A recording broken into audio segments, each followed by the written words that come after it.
So I'm going to make the box. I've taken this particular paper from my 8x8 limited edition stack, which is proper card weight. The first thing you do is you choose which you want for a lid and which you want for the base. I've chosen one of the single-sided glittered and embossed papers for the top, and I've chosen one of the double-sided papers at the back of the pad for the base. Having chosen which is which, the next thing you do is you then take 3/8 of an inch off the base on two sides, so that's about 1 centimetre. Take it off one side, turn it 90 degrees and take it off the other. So what I've removed is basically that.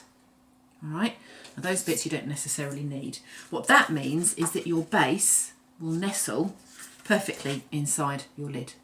So that's the only thing you do in terms of cutting. The next thing you then do is you fold both of them in exactly the same way.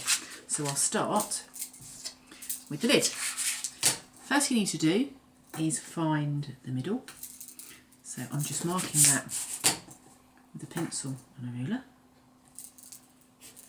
And then having found the middle, all you're going to do then is fold all of the points into the centre. Now this is lovely weight card, that's what makes these boxes so strong, but you do have to manhandle it ever so slightly. So use a bone folder or the handle of your scissors like I'm doing, just to make sure that you've got nice crisp folds. As you might be able to see from mine, I'm trying to be careful here, but it's fairly forgiving, so if you go ever so slightly wrong, don't panic. So there we go, that is all the points into the centre.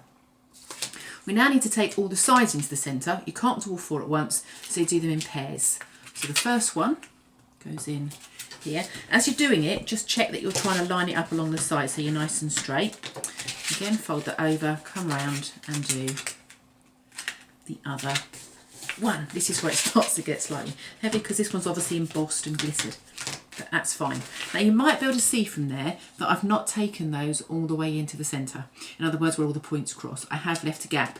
That's the way I prefer to work because I can still see the centre, and I try and make sure I leave the same gap all the way round. If you're worried about doing that, you can take it nearer the centre if you wish. Just be consistent. So what I mean by that is I'm now going to open that out, and I'm now going to do the other two sides, and I need to try and make sure with the other two sides that I'm visually leaving the same sort of gap. The only danger here if you go right into the middle is if you go over the middle on one half and under the middle on the other, you're going to get a squiffy box. Alright, so what we've got now, we've got all the points into the centre, we've taken each of the sides in, and that's given us an inner box, which when you look at it from this angle is my lid. That's the top of my lid and these are the sides. So all we need to do now, you take your pair of scissors, doesn't matter where you start, just find, if your lighting's not wonderful, just find a good crease, and all we're going to do is cut down one of those folds. Now I've cut down the fold until I meet the fold coming in the opposite direction, and that's where you stop, and then you lift out the tongue. Don't worry if these bits are still connected, that's fine, sort them out here. Don't sort them out down there because you'll be cutting into the lid. So that's one flap. You now need a flap on the other side, so if you turn it over, do exactly the same thing. Cut down, try and tip that so you can see, cut down to the fold on the other side, lift those back, and there's your flap. Now if you do the wrong flap, you'll know you've gone wrong because you'll cut a corner off and it will fall off. You won't make that mistake again. So what we do now, this is the slightly more tricky bit. We've folded them all in. What we've got here, if you look towards me, is I've got one flap and two triangles. So if I lift the bit with the two triangles and literally cross it over, what happens is it pulls the side of the box up and it leaves me quite clearly with two rectangles and a triangle. And that's my outer side. It's then my inner side. And it's then the base, or the top in this case. So bone fold that as well. Same thing here.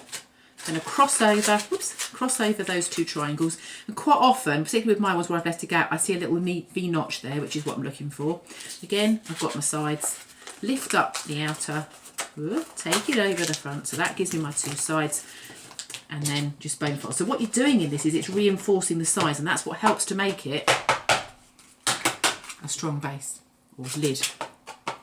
All right, now the base is made in exactly the same way. All right, and once you've made your base, you'll then find that your base will very neatly nestle inside. So there's my box. These ones are made from 8x8. These ones here are made by the 12x12 stacks that we do in the range. So again, there's your base, there's your lid.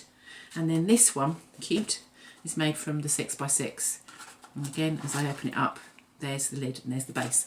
All I do to secure them is I put some double-sided tape on those two points that I last folded. So quite literally, all I would do is put a bit of double-sided tape on those two and stick those down, and that's enough to hold it in place. And there you have a beautiful little Christmas box in all manner of sizes.